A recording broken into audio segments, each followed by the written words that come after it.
Hello, and welcome to ABW Live, the North London Derby.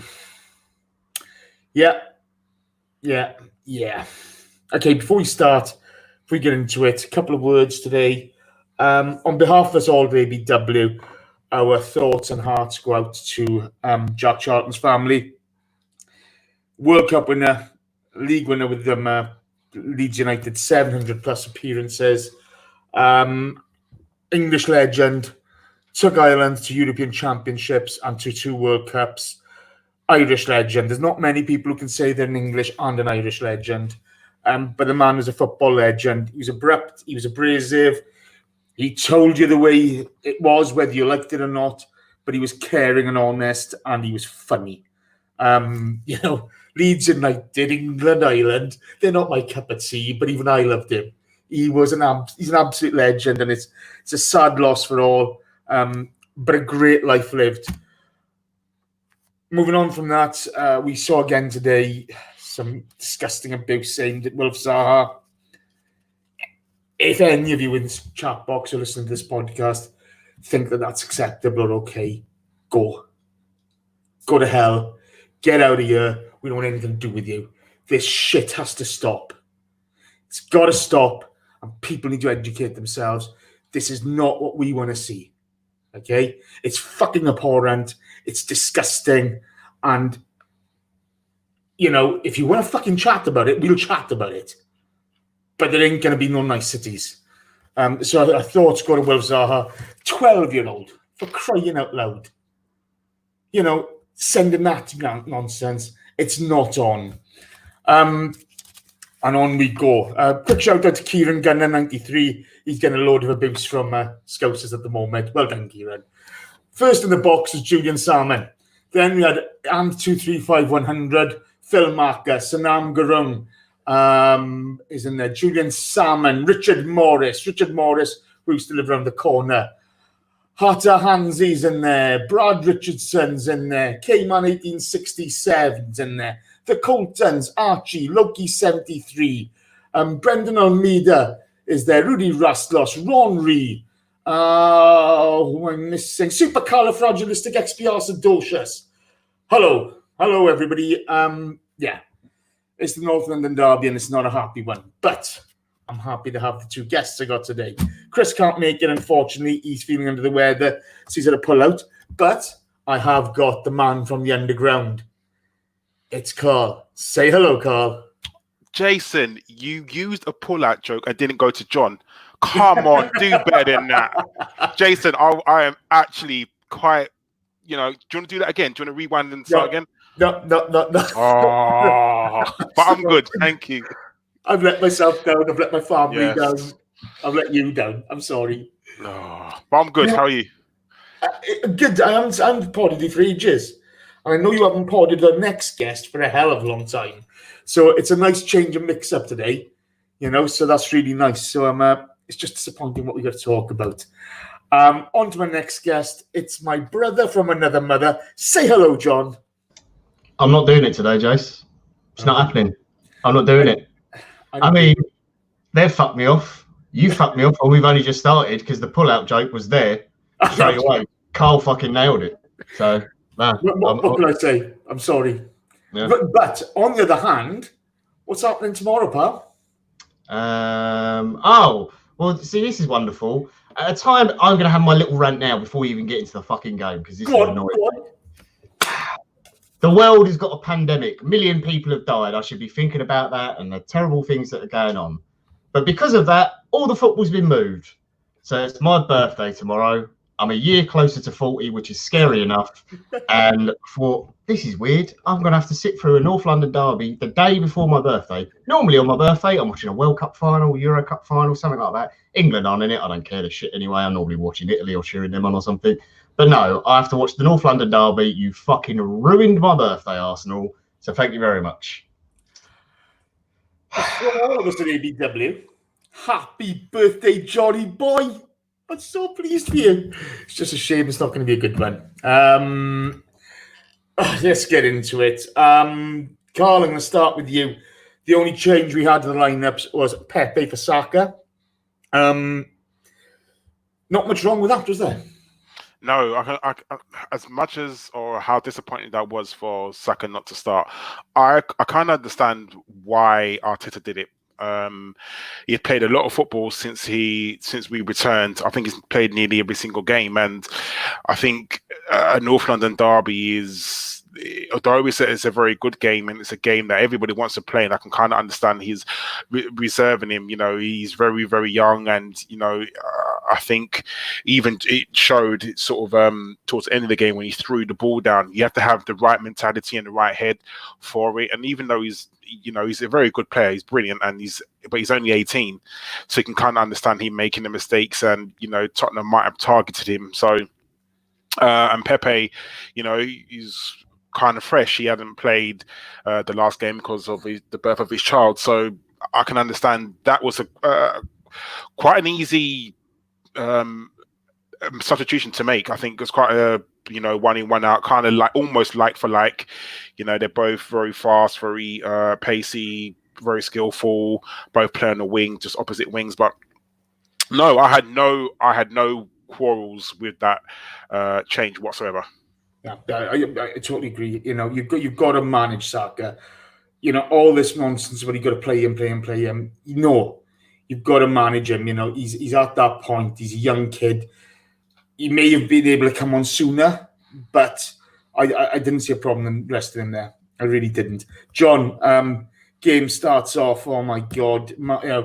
We get Martinez having a save from Moura early doors. You see Martinez giving a poor ball out. Our passing was non-existent to begin with. They came out at us. Typical North London derby, wasn't it? Yeah, I'm not sure why we started so slow, to be honest, and our passing was really sloppy, especially at the back. Luiz and Mustafi, I think, have actually been pretty good, to be perfectly honest. Kolasinac, I'm sure we'll get onto, but those two in particular are normally comfortable passing the ball out from the back, but today looked really shaky, especially the first 10-15 minutes. The midfield, Ceballos looked a bit leggy. I'm not sure. Xhaka, he's fine in the middle, but again, you've got to have the people moving around him, and he wasn't being given a lot of options. But even Tierney as well looked a little bit tired, and perhaps, I don't know, it's so many games after he's come back from his injury. I thought the only one who really looked assured at the start, and I was comfortable whenever they got the ball, was Bellerin. To be perfectly honest, I thought the rest of them all looked pretty dodgy, because Pepe, Aubameyang, Lacazette, none of them, it really weren't sticking to him. Yeah, but was that down to our poor movement? Because again, we've seen this before, okay, where a movement off the ball is non-existent. You've got no options to pass out to, and all of a sudden the jitters go through the team because, there's nobody finding space. And this is the same old problems we faced for the last couple of seasons. I think that the movement was poor, but there still were times where there was a player at least available, and the passes were just like a couple of yards wide of them, or they'd make a move for it, and it was giving them an awkward ball when they didn't really want to receive it. Just took them a little while to get into the game, but thankfully Martinez, made the saves look pretty easy, to be honest, in the end, the ones that he did have to make. Just on the starting lineup quickly, I know just jumping back a bit.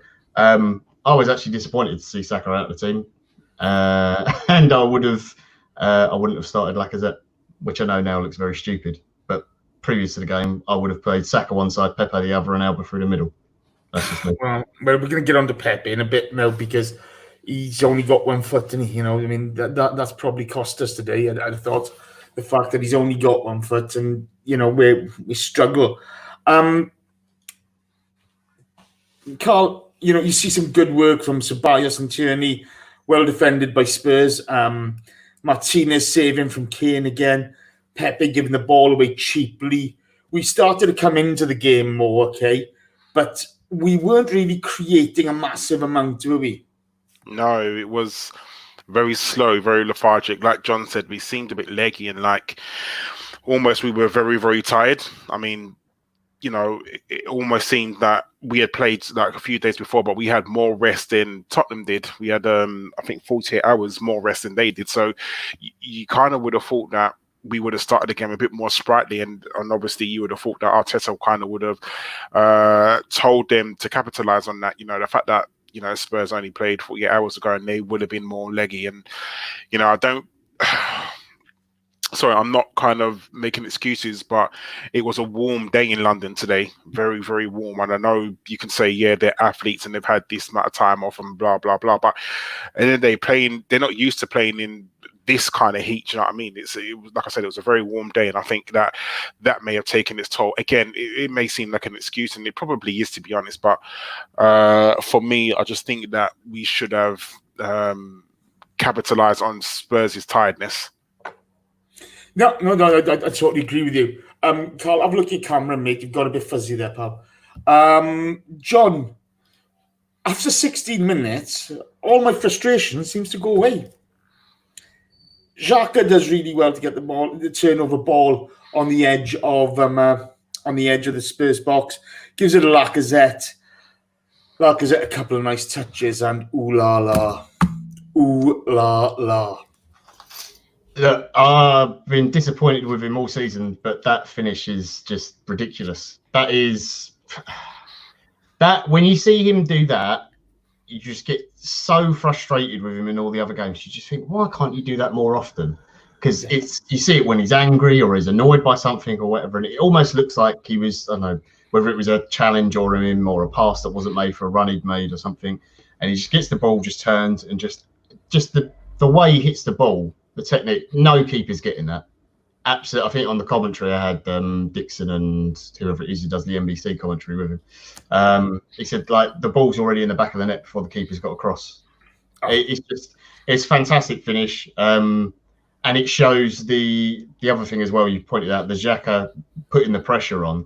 Like, there was some sloppy passes in the build-up to it, and, thankfully it fell to Aurier and Xhaka could get on him. But that high press, that's how you get those sort of goals. And you see Man City do it and Liverpool done it, where you're pressing high at the pitch because players are nervous because they're near the edge of their own box. They're going to make mistakes and you capitalise on it. And that, to me, was it's brilliant finish. As soon as that goes in, I just think, oh, okay, right, we started off shaky, started to come into the game, moving it about a bit. We've got this goal. It's going to knock the stuffing out of Tottenham.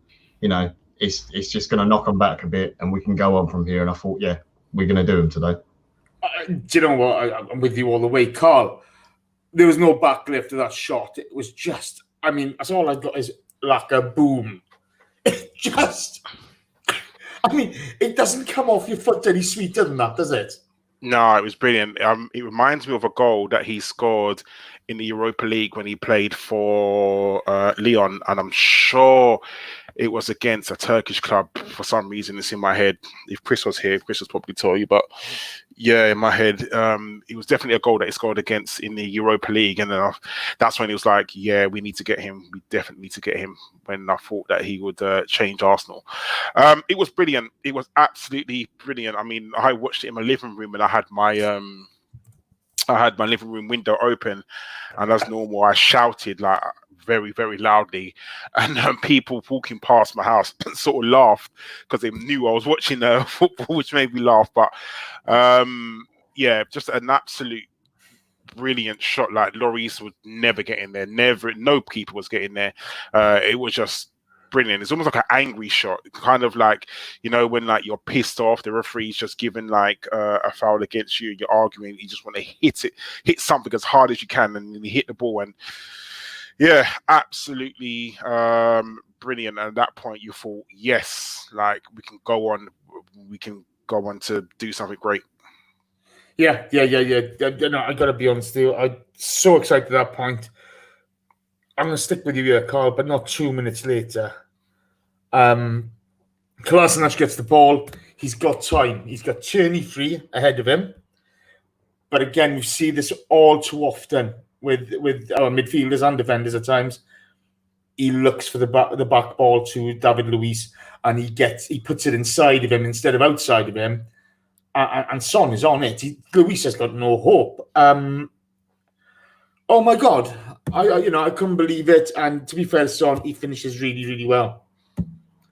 So my issue is, first of all, you played Kolasinac in the middle because you believe that he has got to be a better defender than Sokratis or Rob Holding. That's the first of all, because throughout his whole career... He's putting him on the left-hand side of the three because he's left-footed. That's why he's playing him there. But it makes no difference. He's still playing him in centre defence. So what you're saying is, in all of our centre defenders that we have, you think that he is the best option. He's better. You're trying to tell me that he's a better central defender than Sokratis, or a better central defender than Rob Holding, irrespective of whether you play him on the left, right, or the middle. That's the issue I'm trying to get at. So are you playing him so you can try and make Tyranny run up and down and you've got protection on the left-hand side? Because if so, again, I think Arteta's wrong there, because one, I know people may have their problems with Sokratis, but is Kolasinac a better central defender than Sokratis? No, he's not.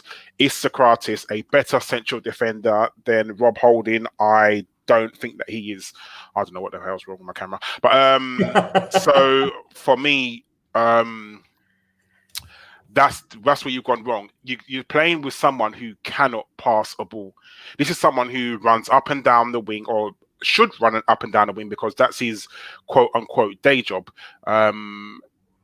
So, and he cannot pass the ball properly. Like as normal, he panics and goes backwards. As normal, you panic and go backwards rather than try and hit the ball up the pitch. You're right. He played it on the inside, but you think, why would you do that? Like, it was a bad pass to Luis. That's the one, Luis. And I just think that it's just typical. You got a player who cannot pass a ball more than 2 yards. It's absolutely atrocious, the fact that you have a player that plays for Arsenal who is a passing team, or is known as a passing team, and a player who cannot pass. I think it's bad. I don't think he should play a central defensive role, because I honestly think that Sokratis is a much better central defender than him. Well, that's debatable, pal. Sokratis has been guilty of letting in more goals, responsible for more goals this season and last season than anybody else. Would Sokratis have made a pass like that? Honestly? Oh yeah. Sokratis has got that in him, no doubt. I've got to be honest with you. Look, he's not on the pitch, Sokratis, today, so I'm not going to have a go at him. But, John... Just quickly on that... Yeah, I want you to go into the score. Well, the thing, I mean, Karl put it right. It's Kolasinac's fault because the pass is awful. I saw some people digging out David Luiz. I don't know what they expect him to do. He's got two choices there. He either plays the way he did, and tries to win the ball, and he's got fucking no hope because of the pass to him, or he pulls down Son and he gets a red card. He's in no win. And after what happened to him in the game previously, where he got sent off and he made it was a stupid decision what he made. He's trying to stay on the pitch. It's, I think Karl makes a good point. I understand why Arteta wants a left-footed player there. It opens up the pitch more. It makes sense. You got Mustafi on the right-hand side, David Luiz is in the middle, then he can just sit. He doesn't have to come out from the back with the ball. Everyone's talking about that. He didn't do that under Conte. In a back three, he just sat there. He did not move. He just sat there. If he got the ball, if there was a long pass on, he can do that. Otherwise, he doesn't move. He's got good pace. He can cover the other two centre-backs. There is an argument that, all right, if Pablo Emery obviously was fit, he'd probably be playing.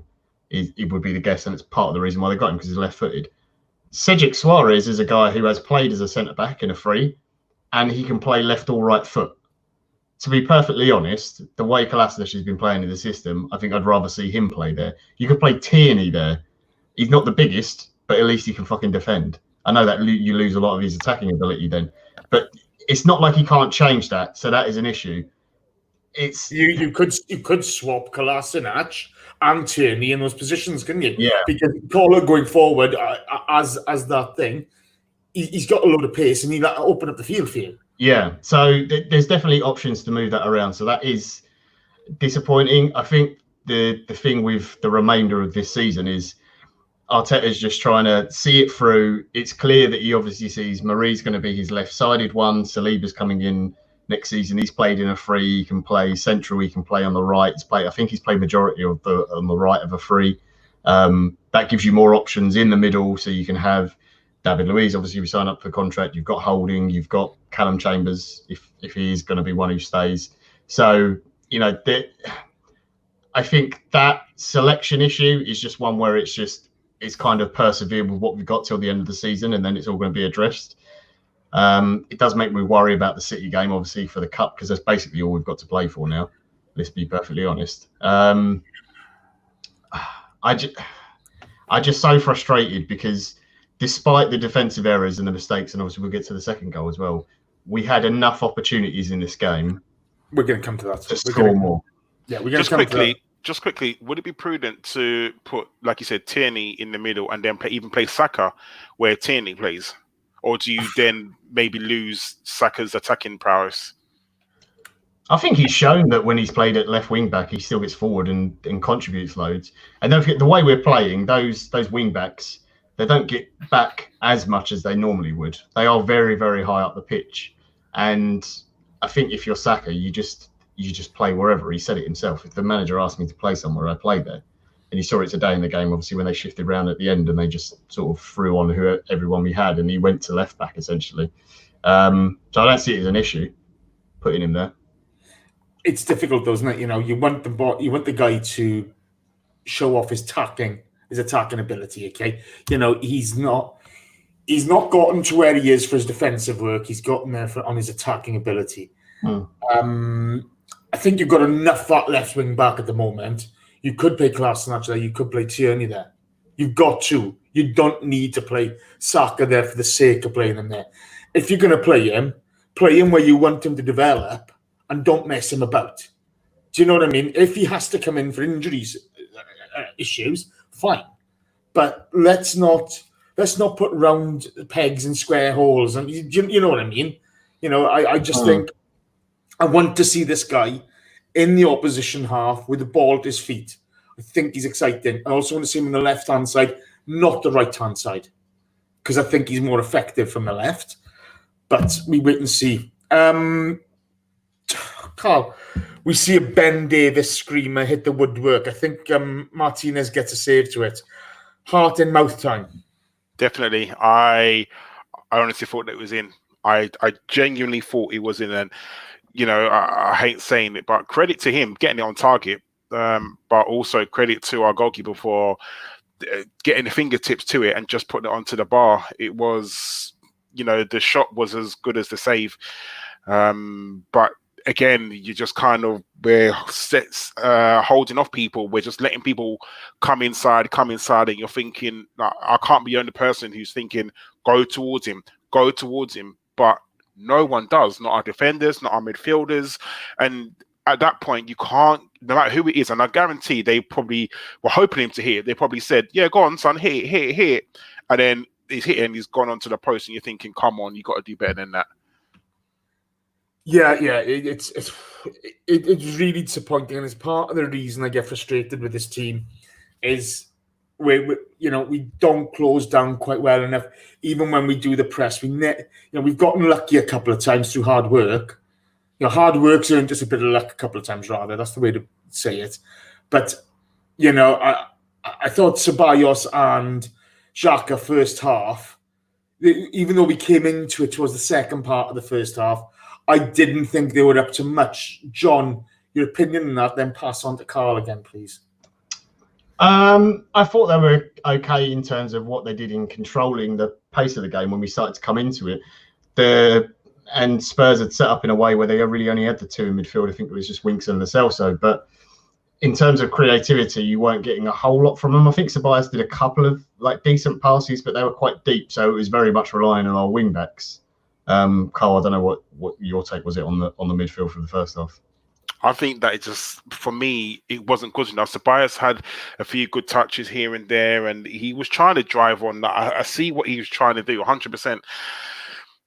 For me, it's just, I want there to be a good sort of partnership between him and Xhaka, but I just feel that it's just lacking something. It's lacking that person to run on beyond the last defender, beyond the strikers. That's what we're missing, and yeah, he's gone now. I don't really want to keep going on about him, but that's what Ramsey used to do. He used to run on beyond our strikers, so there's another outlet and there's someone else to pass to, but we just don't have the midfielders who do that. I mean, like I said, Ceballos does, you can tell that he wants to, but he's always just a bit cautious. Like maybe, he's been told, watch out for the counter attack, and that's why he feels like he needs to be in the middle, or he just doesn't want to break from that middle sort of mold. Like, you want him to go out to the left, out to the right, just drag defenders out, and he doesn't seem to do it. And I'm not just blaming him, because all of our midfielders just don't seem to do it. I think the one time it was done was against the Wolves game when Xhaka scored. Like, I've never seen Xhaka run on beyond our strikers ever. That's the first time I think I've ever seen him do it, and he managed to get a goal. And I was hoping that would be the catalyst, but evidently it wasn't. I think that is partly a symptom of the system we're playing now. With those two in the middle and playing so wide, it allows Aubameyang and Pepe, or whoever the two wide players are, to get much more narrow and get into the box and attack, whether it's from either back post, and the fullbacks to be the real width of the team, rather than if you're playing a 4-3-3. The too many of the side of the strikers are the ones who are going to provide you that width. I mean, if you see three in the middle, you're going to see more likely players running into the box, which we've seen a lot when Willock's come on in games, and we've sort of gone to a three in the middle generally, and he's been the man to break into the box. So I don't necessarily blame Xhaka and Ceballos, because I think they were doing what they were told to do in the game and the system we play. I've got to be honest, I have an issue with that, okay, because I don't think they work hard enough off the ball. Okay, sorry, not work hard enough. At times they don't work hard enough. They're not effective enough off the ball by any stretch of the imagination. They don't get in good positions free, okay? And when you've got Lacazette dropping so deep, okay, it does give one of them the opportunity to get ahead. Because all too often, I know you talk about Pepe or Aubameyang getting into the box, but they don't often enough. And that's the problem. Yeah, but that again, that's down to the individuals. I think within that system, those two are supposed to more sit and help the back three, be an option and an outlet for them whenever they get the ball. Let them take the ball and then go forwards with it. And you're relying on, and I think this whole thing with Lacazette dropping deeper as well, that's not him trying to get involved in the game. That's intentional.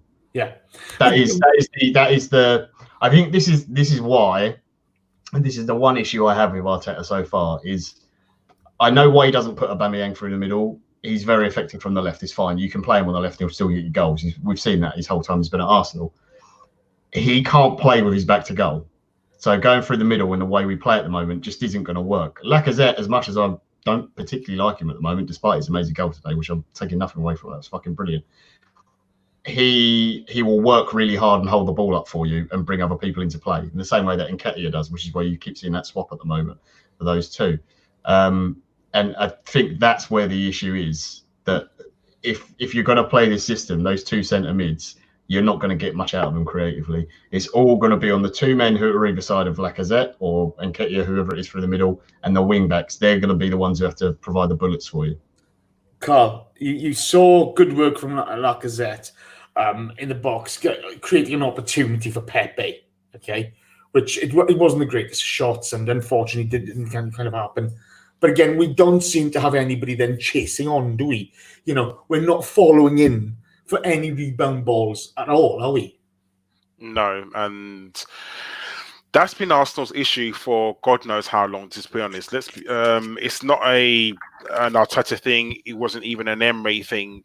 We don't have... I mean, you look at Jesus yesterday, the goal that he scored, he was on the toes and he was straight in there for the rebound for the Man City goal. There's not an Arsenal player in our whole squad that will do that.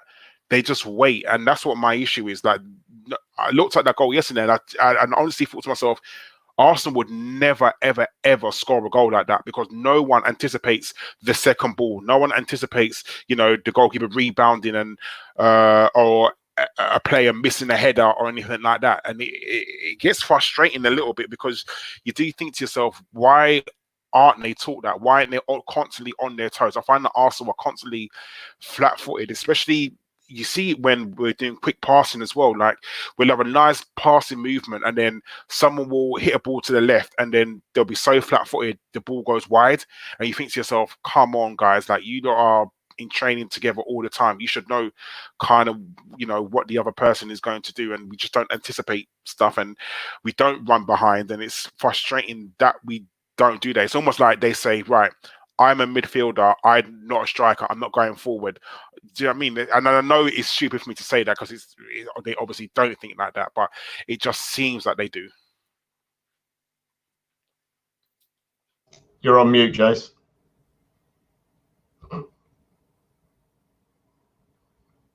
Sorry, dead air, the criminal.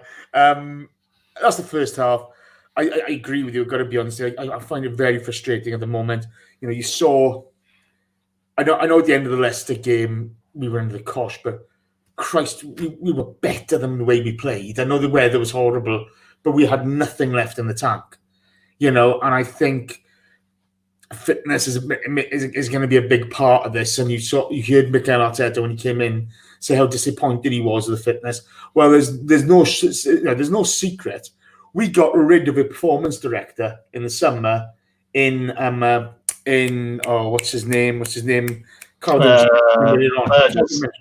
Burgess. Yeah. And Darren Burgess is elite at what he does.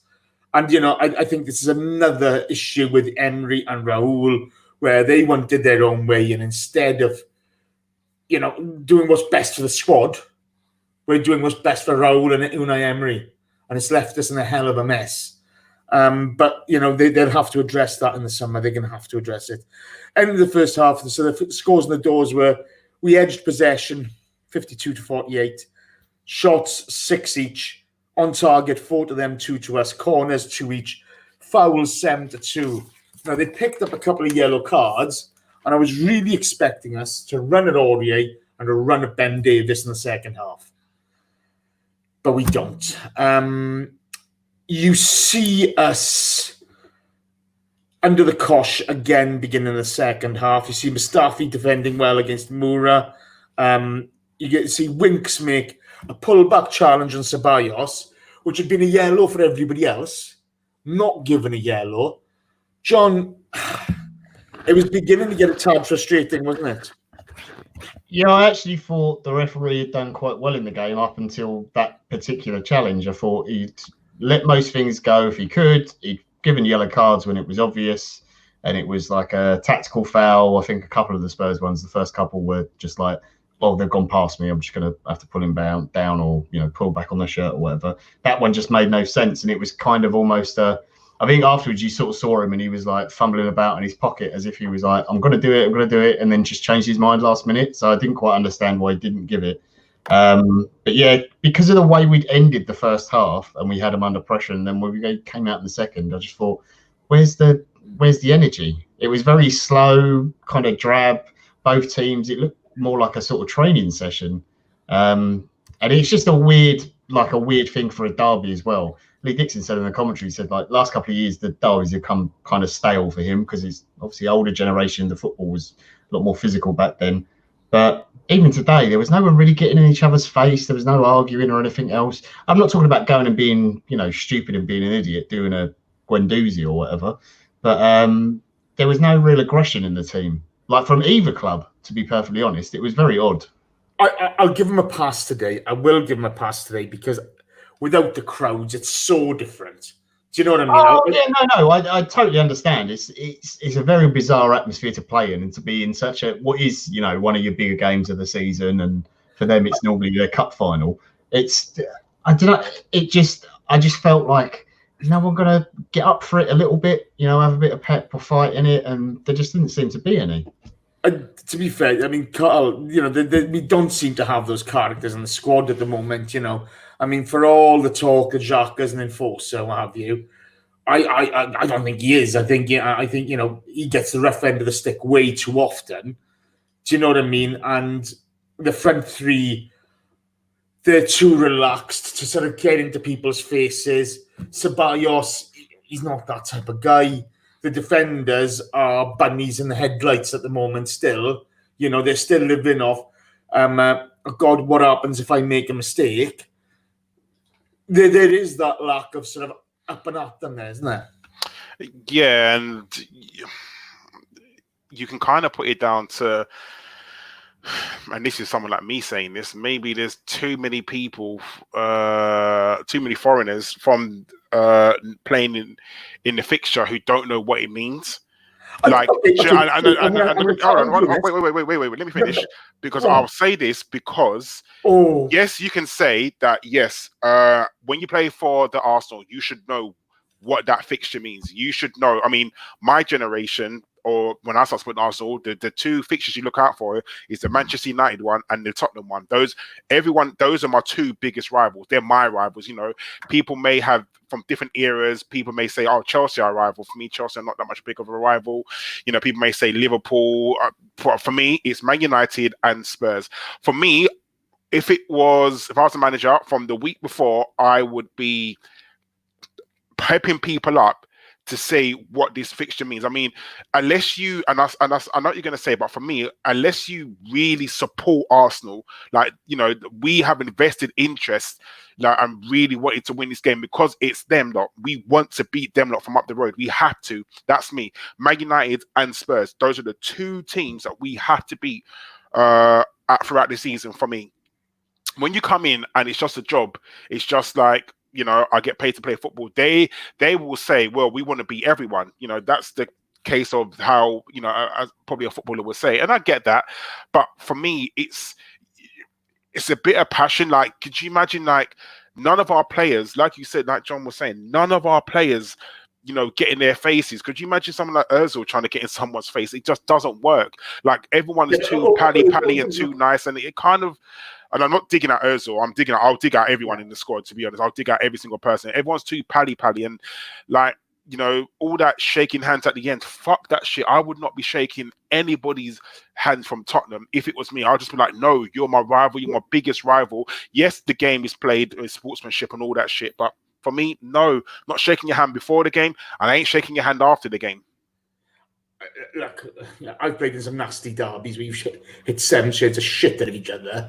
I've been dragged 10 yards by the hair, do you know what I mean? Then stamped on, you know, and you still shake hands, right? Once the whistle's gone, you still shake hands. I don't have any, you know, you want to do your dirty, you do it on the park. But there's 2 Englishmen starting for Spurs. There's a Welshman starting for Spurs, and there's a Scotsman starting for us. Everybody else is continental based or whatever. I don't have a problem with that. Martinez has been at the club for 10 years. Mustafi has scored and screwed up in these derbies. Right? David Luiz from Chelsea, he knows what a derby's all about. Right? Tierney from the old firm, he knows what a derby's all about. Right? Hector, he's been here for how long? All these guys know what a derby's all about. They all know exactly what a derby's all about. I think that's nonsense. But I do think we had a lack of absolute vim today, and that lack of aggression has cost us, and they proved that on the pitch. And that, you know, but the way we started both halves was a real disappointment. But why do we have a lack of aggression then, would be the question I'll ask you. You have to ask Mikel Arteta and the boys that. If you really cared, your aggression would be up from that minute. I'm not saying they don't care about this. Of course they do. They want to win. Whether they want to win as badly as they play Wolves, whether they want to win as badly as they play Sheffield United, I don't know. But for me, it's like, that is like I said, that my generation is Man United and Spurs. But for me, Spurs should be the one game that you have to win, not want to, but have to win. And as you showed today, it just showed that there wasn't, like you said, a lack of aggression, a lack of, I don't want to say caring, because they care. I know they care. I'm pretty sure, John, I want to come to you on this. I think they've gone out with the Wolves mentality in their heads. I think Arteta's gone tactically out there to soak up the pressure and then catch them, and it hasn't worked. What do you think?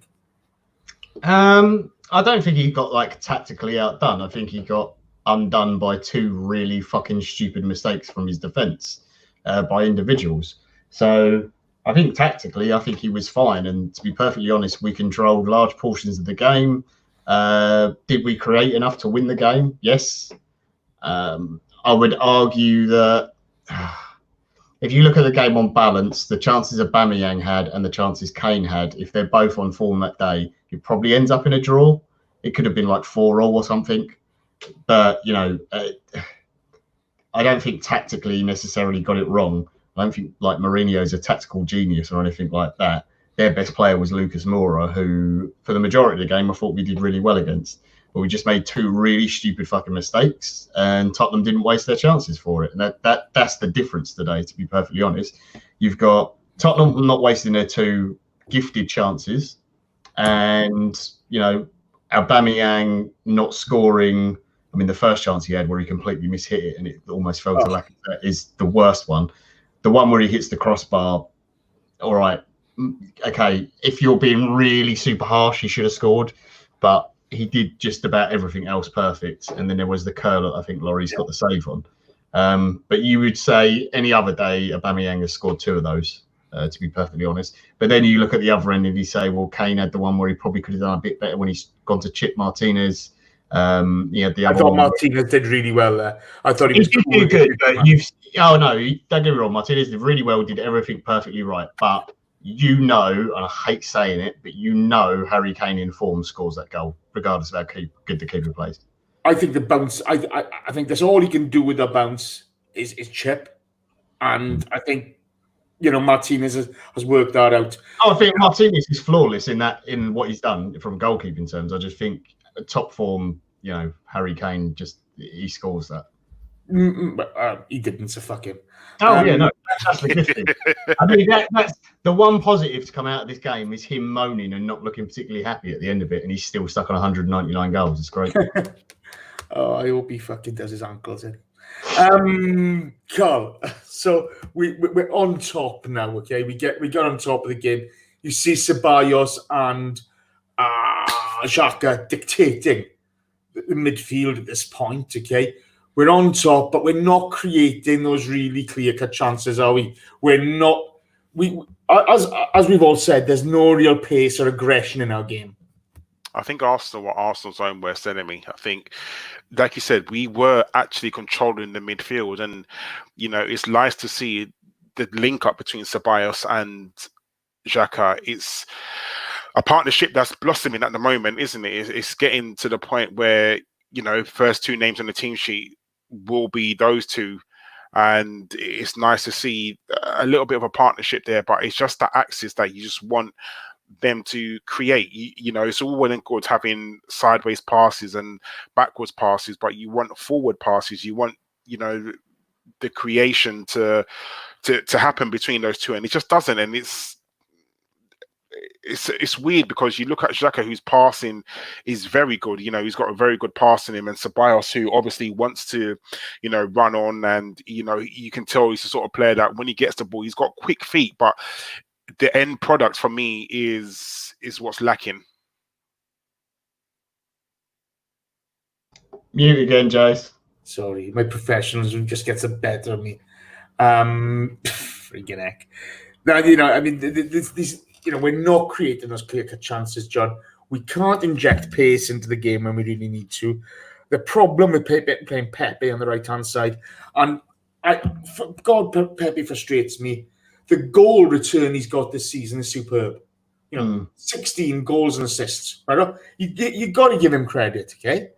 I would look at who the goals came against, but yeah, it's still good numbers. It doesn't matter. Nobody else is scoring against them. You know, you look at West Ham, etc. Nobody else is scoring them. Nobody in this squad has taken responsibility other than Lacazette all season. Aubameyang all season. So if we're going to be picky about who people are scoring against, we're fucked. Because I got to be honest with you, okay? I see the nicey stuff from Xhaka and Ceballos, and it's nice they've each grabbed themselves a goal all season. But if you're telling me players of that quality, okay, with a goal return of 1 each all season is good enough, I'm telling you those twats need to be shot at the cannon. Because that's not good enough for us. I don't think you play that system, you're not going to get goals from whoever plays in those 2 centre mid positions. They're not going to score goals. We have in the past. We have when you've had players like Ramsey and what have you, and Santi and so forth. Different system. No. They play 3 at the back, okay? You know, and I know you can talk about tactical setup, but it's about the ambition to get forward. But if your manager tells you to sit, then you sit. The difference is they pay attention to Arteta and they do it exactly what they've scored this season, then they've gone against the managers. No, I don't think in that case. But I today had the game with no crowd noise or whatever the fuck it's called. Yeah. So I could hear like Arteta just constantly, like laka. He loves screaming out the whole time. But you can hear him when he's like, Danny, go this far, bang, then back, Xhaka, and he's constantly telling them where to go, and it is not pushing forwards. It is about keeping the ball, trying to move the other team around, and then the moment you get that bit of space where we saw Ceballos do it for, I think it was Hector in the previous game. Sorry. Casanova, you dirty, scum-ridden ogre. Now, you're annoying me, okay? Your club's going to go bankrupt, I know. Harry Kane is going to dribble off into the sunset to either Man United or Real Madrid, and you're going to be a shit show again. You've got lucky today. Now, fuck off out of my chat box. Sorry. It's all right. But yeah, no, it's just about keeping the ball, moving the team around, and then you create that space for Tierney, Bellerin, Pepe, whoever it is, to get the run in behind. And you saw it in, I think it was the Wolves game, where Ceballos played that lovely ball into the channel for, oh no, it was Saka, sorry, who made the run, not Bellerin. But it creates that space. And then you give those midfielders who've got the ability to find those passes from deep to get the guy running in behind. It immediately gets the defence running the wrong way. You have Aubameyang coming in from one side. You've got Lacazette there. That's where we're going to score the goals. That's how he's playing it. So I don't think you're going to see a ton of goals. If we carry on playing the way we are, do not expect goals from the two centre mids. It's just not going to happen. You're not going to see him in double digits. I'm not really bothered about it. I'm looking at ambition more than anything. I want us to play with a bit more ambition. Karl, you see Pepe replaced by Saka, thankfully, because he's so one-footed. It cost us today. There was the cross he put in, and we really needed a left foot to put the ball in, and it just does. It wasn't as fluid as it should be. Did you think at this point, we're going to go on to win this? And pass across to John because I need to go to the toilet. So. Saka for me is beginning to be a problem, and I don't know what you think, John. I think the fact that he is so one-footed is beginning to be a bit of a hindrance. I think the fact that he always wants to come in on his left foot, I think players are now starting to notice that. I mean, technically, he should have sort of known that from the get-go, but I think because he's very skillful, it's hard to kind of stop that. But it is beginning to be a problem that the fact that he always wants to come in on his left foot. So if you're a very good or smart defender and you show him down the line, there's nothing he's going to do, absolutely nothing apart from pass the ball backwards, because he just cannot. I know we've had some really one-footed players in the past, and for some reason, Davor Suker popped into my head how he was so one-footed. Davor Suker's left foot was an absolute wand, but he was definitely so one-footed. It was unreal. But for me, Pepe has got the skill to get onto his left foot, but he doesn't have the execution. Yeah, there was like a few flashes today where you saw him get away from his man and he took a good shot from outside the box, tried to curl it, just went wide. And another one where he tore away and he got brought down. The bigger issue I have with him, rather than his left foot, is his just seemingly unwillingness to run at someone. Really fucking winds me up. Jay said it. For end of the first half, Aurier's booked, Ben Davies is booked. You've got Pepe one side, Aubameyang the other way. You've got Tierney backing him up. You've got Bellerin backing him up. You've already seen Bellerin roast Ben Davies. And this is a guy who, by the way, according to Mr. Twat and the Datsun, has lost all his place and you can fuck off. He's done with him. He absolutely tore Ben Davies apart and put in a great ball that we should have scored from. Why is Pepe not just knocking the ball past him and just running past him? Commit him. Commit your man. The amount of times we had breakaways today where we slowed the ball down and it went to Pepe a lot and he carried it a decent distance and then he just stopped and turned back. And it's so frustrating because you can see he can do it. Just run with the ball. I'm not asking for much. I said, look, I'll give him until next season and then I'll start evaluating him properly because it is his first season and it's been very weird. It's broken up. You've had change of managers. The whole club's been restructured, all that sort of thing. So he's coming at a very strange time. But it is so frustrating watching him do that. I just want him to get the ball and just run. Just run at someone. But this is the thing, he did it to Ben Davies a couple of times. There's one really nice run edge of the box with Pepe, where, the ball's on the his right side. Davies can't get to it. And the one thing Davies does struggle with, he's quite a big guy, is turning. Ben Davies is fantastic in a back three as a left-sided centre-back. But at left-back, if you got somebody nippy enough, and Pepe is nippy enough, you should be able to get at him. And again, this comes down to the ambition side of it, where, we don't stretch them enough. And to not run at either Aurier or Ben Davies, or even Lo Celso, was absolutely criminal. It was absolutely criminal. Karl, you get a Hector shot blocked by but I don't know who blocked it. It came to Aubameyang. Lloris pulls off a good save.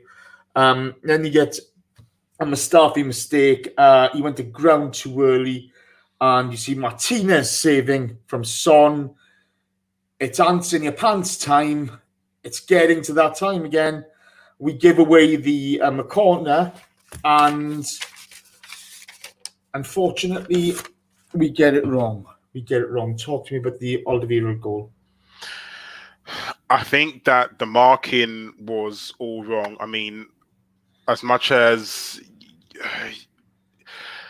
good as Tierney is, I think that having him mark Alderweireld was all wrong. I think you've got to look at your central defenders marking the people who are going to be dangerous in the air. And the two centre-backs, Harry Kane, because they're all quite tall, those are the players that you should have had Mustafi or Louise marking. I think it's just, or even Aubameyang, I just think it's, we matched up all wrong in the area. And, I mean, credit to him, good header, but I just think that he's got in front of, I always have a problem when the attacker player gets goal side of a defender. Now, the corner came in from the left-hand side, and you had Alderweireld in front of the player, and it's kind of like, Tierney, get in front of him, or whoever. It just had to be Kieran Tierney. It has to be whoever was marking him. It was Tierney who was marking him. Yeah, get in front of him. Instead, he's behind him, and that, for me, is always an issue, but I just think from beginning to the end of the corner, you got the wrong people marking the wrong people, and that's what cost us today. John, we saw last season that if you had Torreira on the park, he would do that blocking job very well. We've even seen Hector do it very well. I think Tierney has done quite badly on this, to be honest, but it's a great ball in. And the size on Alderweireld, he's a monster, isn't he? Yeah, it's a wicked delivery. It's like perfect cross. It's in the worst area. The goalkeeper's got no chance. He basically is rooted. He can't move. And Tierney's lost his man. And it's just a good move from Tottenham that they block Tierney off. He gets out. Alderweireld gets away from him, and then they make the run that basically means that Tierney ends up running into the back of Mustafi. And yeah, Tierney's lost his man. It's that simple. It's a really good ball, really good header. Individual error, yes. Question marks about who is picking up who on the marking. I would say that, like Karl said, I'm not sure Tierney should be picking up Alderweireld. I don't know whether, they obviously see more in training than we do, and like who's the best header. Yeah, but the way we defend corners is you have run blockers. Yeah. And they're not the biggest of guys, okay? And then your back three, your Kolasinac, your Mustafi, your Luises are coming out to win that ball. Yeah. The ball's too good for that to happen. I mean, they can't get to it. They're not getting to that ball. Martinez can't come for it. And unfortunately, I just think it's a really well executed corner. Yeah, it's a very good corner, and Tierney will be kicking himself because he knows he's lost his man. Yeah. There's not much more you can say about it. The biggest disappointment for me, other than that goal, is the way the team reacted as soon as we conceded it. In particular, the defence. They were shot at that point because look, we go 2-1 down. We are under the cosh immediately, and you see Mustafi at this point has made 2 mistakes all game. He really looks like a cat on hot tin roof now. I honestly thought Mustafi, up until that point, had a really good game. I didn't think he'd really done anything wrong. We go 2-1 down. Immediately, the team looks shaky, and he's giving the ball away. He's falling over, and it's so disappointing because, honestly, since he's come back into the team under Arteta, he's probably been our best defender. He's been really solid. He's brilliant in the air. He's been brilliant with his passing. He hasn't made stupid decisions, and that's the Mustafi. That last 10, 15 minutes of the game, that's the Mustafi I do not want to see anywhere near Arsenal. And the fact that's still in there and can still come out is the biggest thing that worries me about it. I agree with you, but at that point, the midfield lost all its shape. They've got runners coming through at will, right? And it's back to Unai Emery days, right? The only one of our back three who hasn't made a mistake all game is David Luiz. Right? He didn't make a mistake today. Yeah. Right? Up until the point where he went to ground when Kane got the ball to Son to cost us the corner. I was thinking, Christ, Mustafi's got to shout for man of the match here. Yeah. His distribution had been good. The midfield had made far more mistakes. The front three, far more mistakes. And yet he did go to pot after that. We've got to say it as it is. But Karl, you don't see us react well. You see then 3 late changes from Mikel Arteta. Cedric Willock and Nelson coming on for Hector, Kolasinac and Tierney. Too little, too late? What was your opinion? 100%. He's... I don't know why he probably thought that the team on the pitch were going to rectify the situation. But for me, you should have...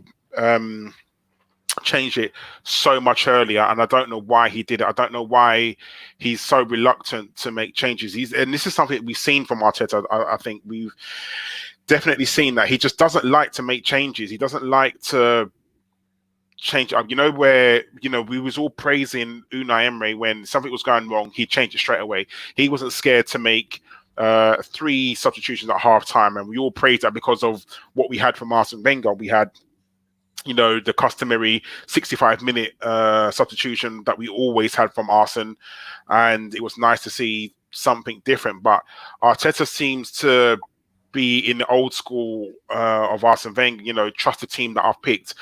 But today, definitely the subs were far, far too late, and he definitely shouldn't have made use of the fact that we can make 5 substitutions.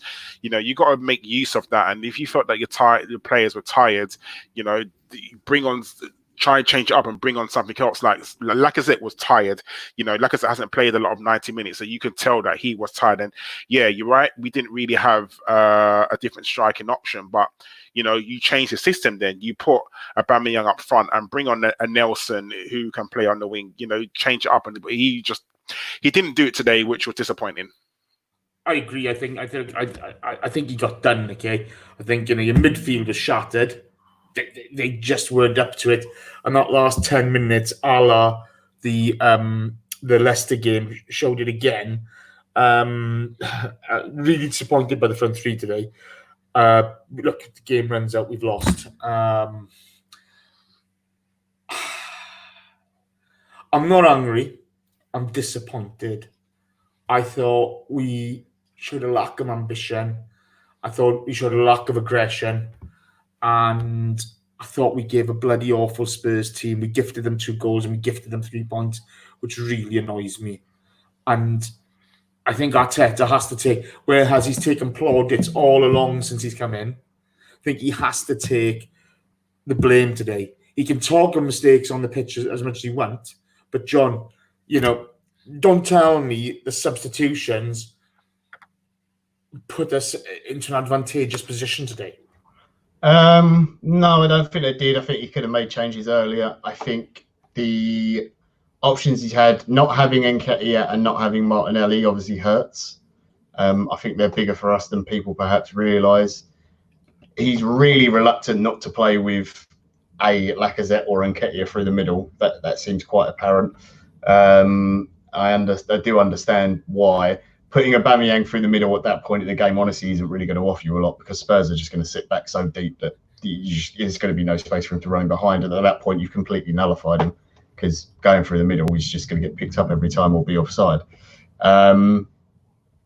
What I would say, though, is that you can, like Karl said, you can take Lacazette off, you can bring on Nelson, you can change to a 3 in midfield, you can, fuck it, you can go all out and play just 3 at the back and just say, oh, look, okay, we've got Cedric on, we're going to bring on Maitland-Niles and make him run up and down wing for the last 10 minutes. Put Xhaka in the middle, let him just play where he wants, just get on the ball. Anywhere you like, son, just go and run and just, leave your front 3 or something. You got Willock who can run in the box. So I don't think he had the best options in the world, and that is an issue with our squad at the moment. There isn't a lot of flexibility in terms of what you can do and the way we play. But yeah, it's disappointing. I'm not going to blame him too much for the goals we conceded, because it is just 2 individual mistakes. Which you can't do. That's not something you can necessarily do that much about as a manager. No, that's fine. Karl, your thoughts on the game, mate? Disappointing, very, very disappointing. The fact, I'm not mad, like you said, I'm not mad that we lost that game. I am disappointed because it was an opportunity for us to win that game. For us to go to the Spurs stadium for the first time and win, we would have, lauded that over them for so long. And it's disappointing that we didn't. Arsenal are Arsenal's own worst enemy. And the fact that we lost from a losing position, it hurts even more. I think it's 15 points we dropped from losing positions. And that's, for me, that's really, really bad. We have to do better. As a club, we have to do much better. That puts you into top 5, into top 4. If you win those 15 points, okay, you are 3rd above Leicester. So it just goes to show you that, is it a mentality thing with Arsenal? And to the point, I think it is, because we have players who have the ability, but is it just the mentality? Like John was saying, we conceded a second goal and we went to pop. You had Mustafi diving all over the place, and before that he wasn't doing that. So is it just the mentality thing where it's the panic stations? We're losing, oh no, we have to panic. And it's just a shame that we couldn't push on today. I think that we had the chance to really set a mark. We're not going to get into Champions League, and I think everyone in the club kind of knows that. I think secretly deep down they all know. But if you're dropping 8 points against Tottenham, Leicester, and Brighton, you don't deserve top 4. You had the opportunity. I've said that at the moment, I don't want to be in a Champions League because we don't deserve to be in the Champions League. I can't imagine us going away to Bayern Munich or call it any elite top European club. We would get absolutely battered. If we can't beat Brighton away, how do you expect to go away to Barcelona or whoever and win? So for me, we don't deserve to be in Europe. So I just think that something in the Arsenal squad needs to change. Whether it's different defenders, whether it's different midfielders, whether it's a different striking option. I think the players that we have right now are not good enough. There's no doubt about that. They are not good enough for what we want or what we expect from Arsenal, I should say.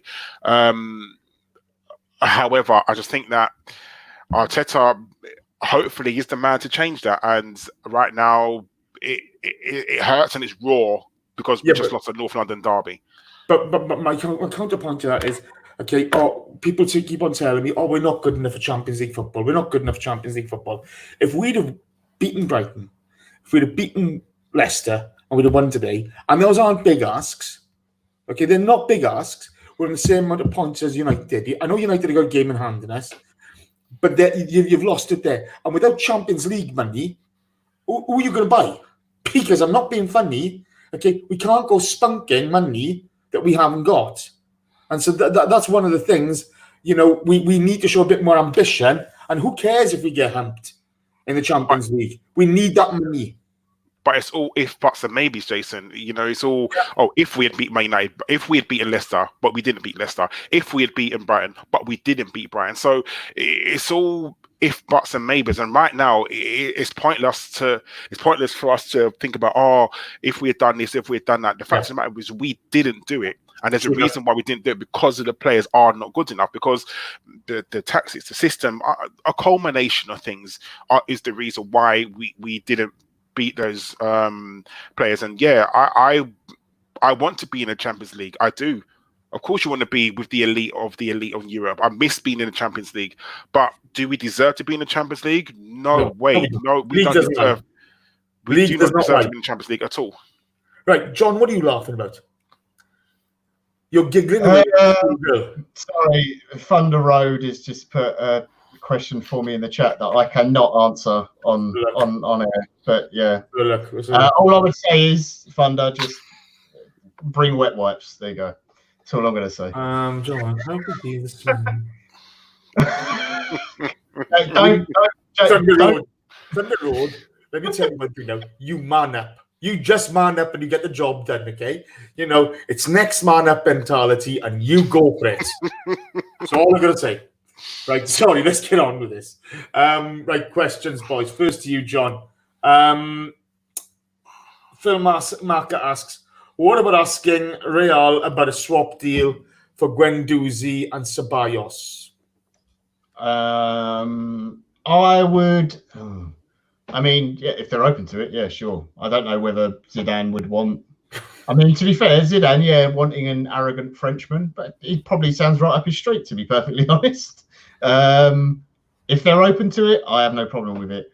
I would keep Ceballos on either another loan for a year, I think is fine, or if you could get him for 25 million, I wouldn't be against it. The 40 million price that was being bandied around originally, I wouldn't pay. But yeah, I'm not being funny. Okay, 40 million. No, I don't bail for 40 million. You know what I mean, Karl? Al Rapids asks, is Martinez better than Leno? Too early to tell. I think the first few games, Martinez has looked absolutely brilliant, very, very good. But for me, Leno is our player of the season. I think he's saved us so many points, even before the lockdown. Think about you playing behind that defense, how good you need to be. So for me, it's very too early to tell. And that's not me saying that Leno walks back into the squad next season, because he doesn't just walk back in. He has to earn his place. And I think Martinez has shown that he is an extremely good understudy to Leno. Yeah, I couldn't agree more. People, Kris said on this week's pod, people have got short memories when it comes to Leno. He's had a great season for us. Julian Salmon asks, lads, what's your opinion on Pepe's first season? I know it's his first season in the Premier League, but I'm a bit underwhelmed, to be honest with you. He came with a big reputation. I'm not sure he's going to cut it. Now, Bavia Jean has also asked about Pepe. And are we making the best of Pepe, or is he too one-dimensional? I'll answer this one. Yeah, I think he is way too one-dimensional at the moment. I think he needs to be braver. I think he needs to run the defenders. I think he needs to stretch the field for us. He's not doing that. He's so one-footed. We're not going to be able to do anything about that. But he needs to hit the byline. And we need to get pullbacks from him. You've got to give him the second season. I think Arteta will, do some one-on-one with him. I think the problem you've got is Arteta's job when he's first come in has been to solidify the team. It's not about individuals at this moment in time. It's about getting the team playing better. And we've seen a massive improvement from what we were watching under Emery. So we can't forget that. We also can't ignore the fact that Pepe's got 16 goal contributions, whether they be goals or assists. That's not anything to be sniffed at. Okay, so you can't do him down either. The talent's there. Fingers crossed. He's not going to have much of an off season, unfortunately. But fingers crossed, Arteta can work with him and improve him. John, Phil Marker asks, does Arteta not like Holding? I'm not sure. I've never spooned with him. Sorry, that's terrible. I've got no idea. I don't know what his issue with Holding is.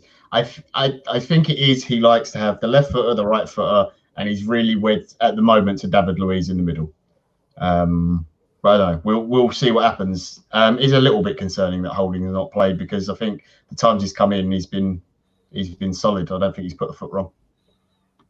Well, I think no. Since Arteta's come in, I mean, I don't mean like his entire Arsenal career. I think if Holding was left-footed, he'd be playing ahead of Kolasinac all day long.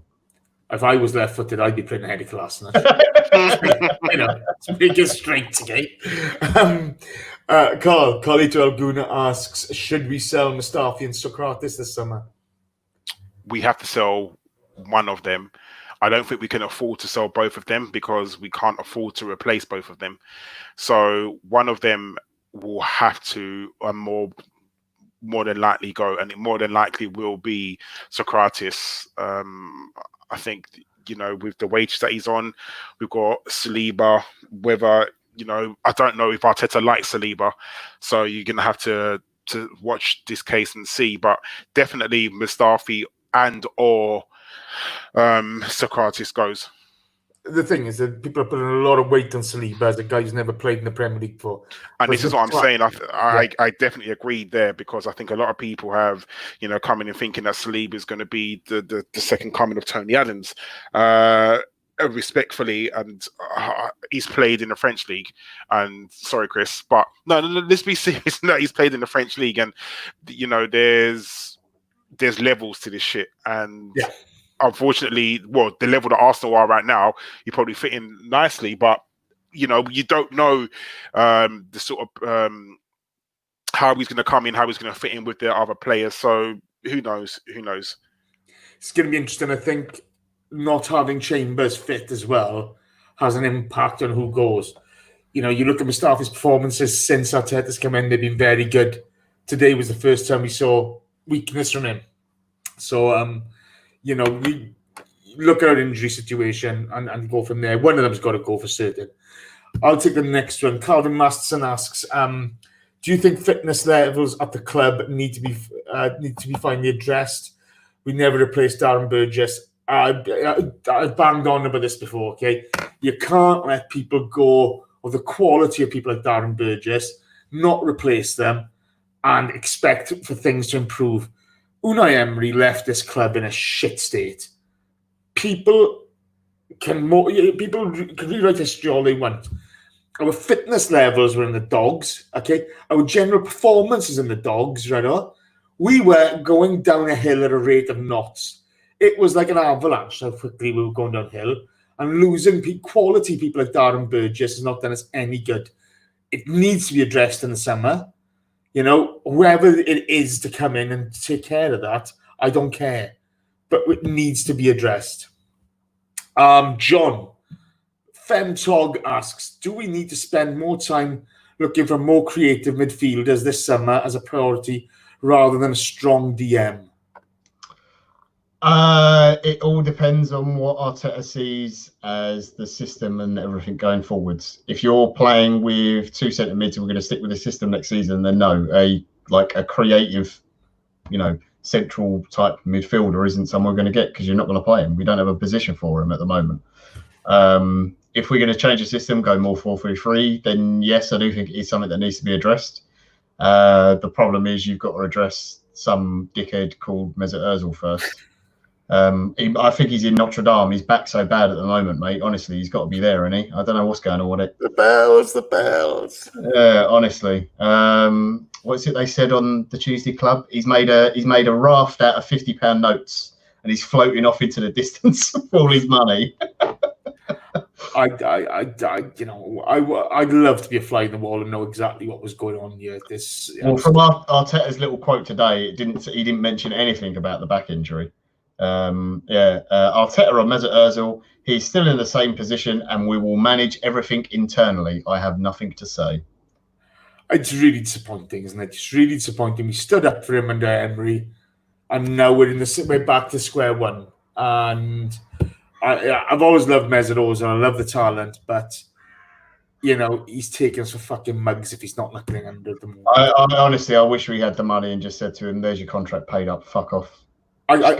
I got to be honest, okay? Him and Guendouzi, I'm so fucking disappointed in the pair of them. At least Guendouzi's got a little bit of an out. He's 21 and he's a dickhead. You know, we were all dickheads at 21. You know, but Mesut Ozil's got no fucking excuse whatsoever. Karl, Julian Salmon asks, do you think our season ends next Saturday? The season ends when we play the 38 games. Whether we go out to Man City in the FA Cup or not, where, you know, stranger things have happened and we beat them once before. You know, let's face it, it is an absolute uphill task because Man City are playing brilliant football, but Man City also lost to Southampton the other day as well. So, you know, they're not invincible. There's only one team that's invincible, but anyway, they're not unbeatable. So stranger things have happened. Yes, it is an uphill task, and let's face it, it is. If you were a betting man, you're not going to put any money on Arsenal whatsoever. However, like I said, stranger things have happened. They lost to Southampton the other day. They're not unbeatable. We can beat them if we play our best.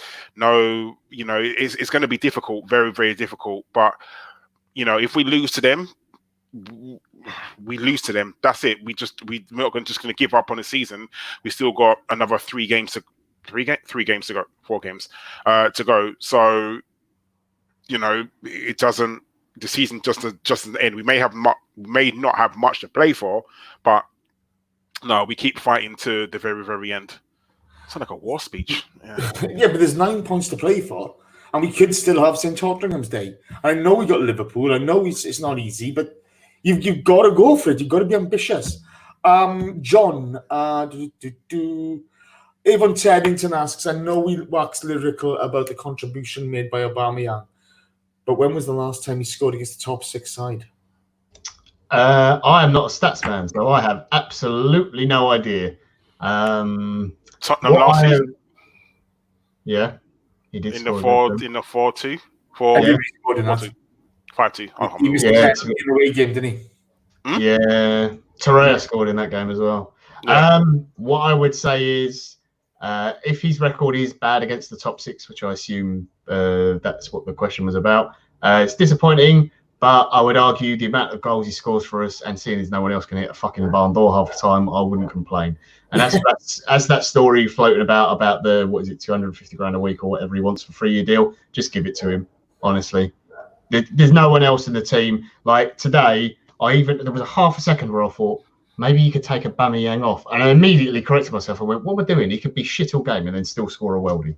It is this thing, though, isn't it? You can't be picky about who scores your goals and who they're against. Because, you know, we've seen some dog shit performances from the whole squad at times. And, you know, I would say it's not Aubameyang's fault today. It's not just Aubameyang's fault. There's a lot of people let themselves down today. And that's he'll be disappointed he didn't score at least one of those chances. Yeah. And that's a good thing. Yeah. Julian Salmon asks again, I'll take this one. Do you think not qualifying for Europe will make KC take notice that we go backwards and need a financial injection? I think if we don't make European football, it'll be absolutely horrendous on a couple of areas. Okay, first of all, game time for youngsters coming through. We need to be using European football a lot smarter than we have. You know, you've got, is it Belongan? Is it Belongan, the boy is? Who's leaving us? Balogun, yeah. Balogun, sorry. Yeah, you know, he's leaving. Yeah, Europa League would have been perfect to blood him. Emile Smith-Rowe, you know, people are talking to him like the next Messiah. Well, we've got news for you. You know, he has played in the first and he didn't look great. And Huddersfield are playing the Championship. There's a step up to make. This Europa League, it doesn't matter if it's Champions League or Europa League, it gives you an opportunity to blood players. The financial side of it, yes, they're going to take notice. But we spent money last season. We spent money the season before. We have spent money. I all this time to go KC. I agree they could have spent money better. I'm not happy with Raul, but it can change. I think at the moment we need to look at the squad as a whole. Over the last few years, we have put together a squad which isn't up to mustard. That's the truth of the matter. And now we need to change a few things. You know, for as much as I like Xhaka, I think we need a different midfielder. But you can't just move him on. You have to do this piece by piece. It's not going to change overnight. But KC will take notice. They've made moves to solidify a bordering this season. I can only see that being a positive thing. Okay, moving forward. I think a lot of the time we're just looking for people to hit out at where we spent £100 million plus last summer. It's not the fact of what we're spending, it's who we're spending it on. John, would you bring back Guendouzi for the Liverpool game from Zoidberg? I don't know. You could just go pick a fight in the street with some Scousers if you want. So I don't know. Go and what do they do? They set fire to the liver bird or something, didn't they, the other week? The twats. He'd go do that. He'd probably enjoy that. I wouldn't put him in the team though. I'd fuck him off out of the club as quick as possible. I gotta be honest with you, I'd put him on that fucking firework. That hair would go up a tree. Oh, can you imagine it? No, don't. Karl, Bavia Jean asks, okay, our right-hand side isn't working. Maitland-Niles and Pepe looked very good against Sheffield. Should we give it a try for the next few games? Our next game is, what have we got? Liverpool and Man City. Yeah. Do you know what? Nothing else has worked. So sometimes you have to look to think, would a change be anything better? You know, you're looking at Liverpool's left-hand side and was it Andy Robinson and Sane, and they are going to be running at us non-stop. So I think you need to have a very, very strong right-hand side for the Liverpool game, definitely, because it's going to be relentless. Liverpool, their wingers bomb on. They play like, you know, attackers. So I just think that we need to be solid, even though it's at home, and you know you can't be too defensive. I think you have to look at it and think, are they gonna? Can we cope with the pressure? And I just don't know what combination of players can cope with the pressure of the Liverpool attack, which is going to be a good game. And you know, I have every faith in Arsenal. Hopefully, you know, we'll do something, but it's going to be. It's going to be hard. It's going to be very hard. I absolutely agree, though. It's difficult. I you know, I'm not sure what the best way is there. You know, I don't. You know, whether it be Cedric, Maitland-Niles, Hector. I thought Hector was fine today. You know, I thought he was fine today. I don't think he made any mistakes. I think the problem is Pepe's not taking on that you know, their back four, whatever it is, and that's a bit of a problem. Final question, John. K-Man 1867 asks, what's our strategy with Ozil? Do we just sit him out and pay him $350k a week until his contract ends? What do we do? I think the strategy at the moment is clear of try and make it obvious to him that he's being frozen out. It's not just a back injury. That's obvious for anyone who's got half a brain. He clearly isn't getting on with the manager. He's not doing what is asked of him. And I like the fact, all right, Arteta isn't a manager, sorry, not getting on with the coach. But I like the fact, look, this is the way that we're doing things. This is the way you represent Arsenal. These are the things you have to do. If you don't do it and you're not on board with it, you're not involved. I have no issue with that. I back Arteta 100% in that. He's going to know a hell of a lot better than I am whether the players are doing the right things. So I'll back him in that 100%. Whether the club can then take this to the next step and say, right, you have a choice now. You can basically disappear from football totally for however long is left on your contract, and you will never play for Arsenal again and sit here and get paid. Or we can find you a club and you can go there and we will take, I don't know, no fee and subsidise part of his wages to essentially get him off the books as cheap as possible. Maybe they try and do that. Like I said, if I was the club and I had the money, which is we clearly don't, I would just buy his contract out. I would just pay him up his full contract and say, look, Mesut, we signed you and you were a wonderful player and you had 2 seasons where you were, to be honest, pretty fucking good. It did help. We had Alexis Sanchez in the team at the time. But since then, the moment he got that new contract, he fell off a cliff and he couldn't care less about football.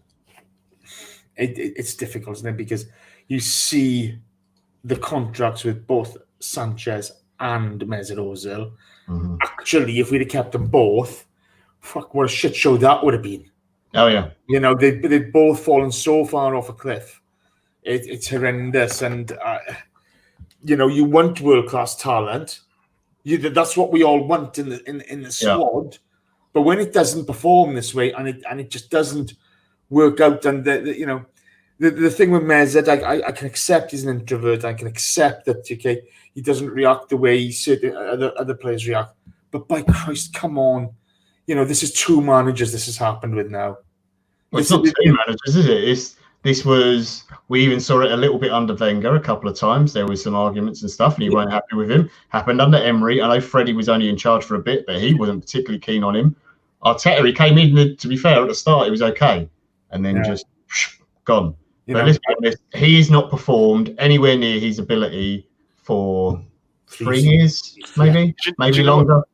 With Ozil, do you know, it makes me think that he's living up his past glories. We don't know Mesut Ozil at all, and we can't speculate on what goes on behind closed doors. But it just reminds me of a player that would say, well, I'm the greatest number 10 in the world. I played for Real Madrid. Look all the stuff that we won, and you think to yourself, I don't need to train hard, because clearly, if he was in training hard on the training pitch, he would be in that squad. But you can tell he probably just turns up at training, does the bare minimum. You got people at work that do exactly the same, that come in, do the bare minimum, and think that they're God's gift. Everyone's got someone like that in their office. And he reminds me of that sort of player who just, thinks that, I'm Mesut Ozil. And he's probably had so many yes men around him for so long, saying that, oh God, you're the greatest number 10 in the world. You're the greatest passer. You won Germany's Player of the Year 6-7 years in a row. You're absolutely brilliant. And he hasn't sort of realized that the game has moved on. No one really plays with number 10 anymore. You have to be versatile. You have to play on the left and the right. You have to play, in the middle. You have to learn how to defend. You can't just, at Real Madrid, that's what he did. He just sat in between the midfield and the strikers and was feeding the likes of Cristiano Ronaldo and the likes of Benzema. When you've got those sort of players around you, of course, you're going to be absolutely phenomenal, because your assist stats are going to be straight up there because of the players you're playing with. Unfortunately, you don't have those players around you anymore, and you need to work harder.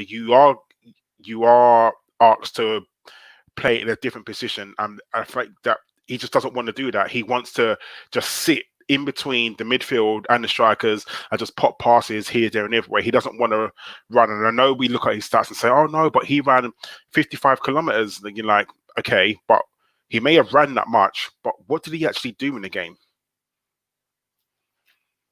Yeah, I think, and Femster makes a really good point in the chat after the World Cup. I think, he just kind of, you've won the World Cup. What else are you you're never going to beat that. You're never topping that. This is the thing, okay? You look at it and you see him get called a parasite, this, that, and the other. When you actually look at Mesut Ozil, the guy, he's a very complicated character. The relationship with Erdogan, his relationship with charities, etc. A lot of his money goes straight out the door to charities. Okay, there's no getting away from that. He does that. You look at his upbringing, refugee, etc., etc. He grew up in poverty. Couldn't afford boots. This is a complicated character, and it's not all black and white. There's a lot of grey areas, okay? But the biggest problem for us is we're spending a chunk of wages every week on somebody who's not performing and not taking the pitch even. That's an issue. So, we're going to have to look at that, and the club are going to have to do something about it. Wait and see. That's it for today. Thank you ever so much, everyone, for joining us. I haven't done the lineups for the next couple of shows yet. No idea who's on the podcast this week. There you go. We're just going to end it. My thanks to Kris.